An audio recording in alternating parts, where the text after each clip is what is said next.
Ito mga boss, nakakatawang sinabi dito ni Russell Westbrook, Brody. Ito nga sa kanyang sinabi, dito nga kay Ivica Zubac, dito nga sa kanyang putback dunk na ginawa niya dito sa kanilang laban, dito nga kontra sa Los Angeles Clippers. At ano nga ba mga boss ang sinabi dito ni Brody patungkol nga sa nagiging magandang performance niya dito nga para sa Denver Nuggets, kung paano na lamang daw siya mga boss i-embrace dito nga ng fanbase ng Nuggets. Ano nga bang kanyang sinabi dyan mga boss, na tara't pag-usapan natin yan.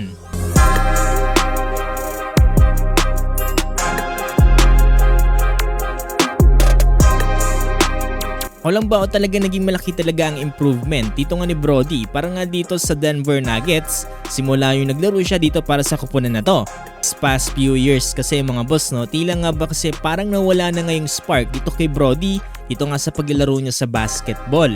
Ngayon mga boss, no, this season ay tila nga ba unti-unti na nagbabalik yung prime Westbrook na nakilala natin.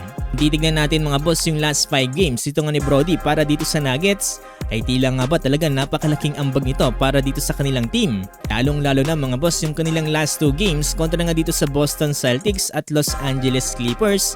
Itong sa Boston Celtics kasi nakapagtala itong si Brody ng 26 points, 9 rebounds at 6 assists. At ito nga kontra sa Los Angeles Clippers, 19 points, 6 rebounds at 8 assists. Lalo kasi naging offensive player itong si Brody yung wala si Nikola Jokic dito nga sa kanilang last 2 games na naging malaking ambag talaga para nga dito sa Denver Nuggets. Talagang alam ni Brody mga boss na yung kanyang gagawin para dito sa Denver Nuggets. Dahil kapag nasa court, itong si Nikola Jokic ay sinasabi nga dito ni Brody mga boss, no, na tinutulungan niya lang daw itong si Joker mas mapalakas nga daw ang opensa nito. Kapag may good opportunity nga lang daw sa kanya, doon lamang siya tumitira ng opensa mga boss para dito sa Nuggets. Talagang kapansin-pansin mga boss, no, dahil kapag nandito nga sa loob ng court, etong si Jokic sa kanyang last 5 games mga boss, etong si Brody ay nag-average nga ng almost 8 assists. Aking tulong mga boss, no, lalong-lalo na dito nga para kay Jokic ay hindi nakakapagtaka mga boss, no, na talagang gusto siyang kunin ni Joker noon. Siguro maski si Joker mga boss, no, nakita yung napakalaking potensyal dito nga ni Brody, hindi nga na-utilize mga boss, no, ng mga previous teams dito nga ni Brody. Itong huling laban nila kontra dito sa Los Angeles Clippers mga boss, no, ay meron nga shinare dito nga si Brody patungkol nga dito sa kanyang team.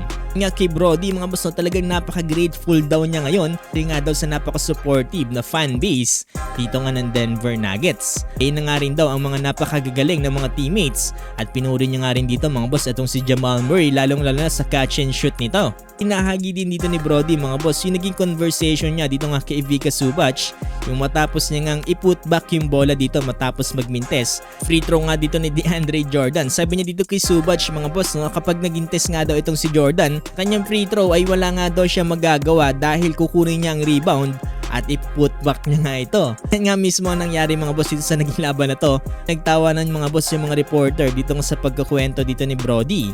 Mga boss, hopefully magpatuloy ang ganitong performance ni Brody para dito sa Nuggets.